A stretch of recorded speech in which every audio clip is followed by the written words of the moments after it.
Welcome to Penrose Learning, where we make understanding easy. In this video, I will explain how to study management of nursing.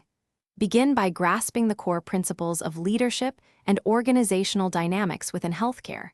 It is crucial to identify and understand key management theories that directly apply to nursing environments.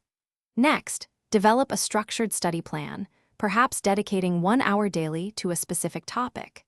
This approach helps build a strong foundation, ensuring you cover all essential areas comprehensively and efficiently. Dive deep into core management theories, starting with classical approaches like scientific management and bureaucratic models.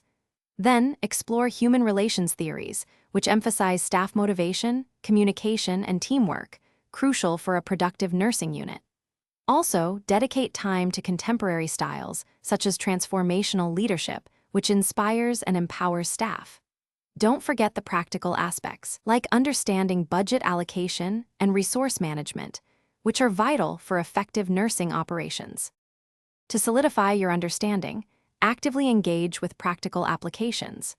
Analyze real-world case studies that present common nursing management challenges, such as staffing shortages or conflict resolution.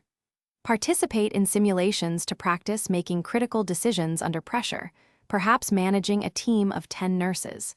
Discuss ethical dilemmas, considering various perspectives and potential outcomes. This hands-on approach helps bridge the gap between theory and practice, preparing you for actual leadership roles. Continuous learning is paramount in nursing management. Stay informed about the latest healthcare policies and regulations, as these frequently change and impact practice. Seek out mentorship from experienced nursing leaders. Their insights are invaluable. Actively participate in professional development courses and workshops, perhaps attending 2 per year, to refine your skills. Regularly reflect on your learning journey, identifying strengths and areas for further growth, ensuring you remain an effective and adaptable leader.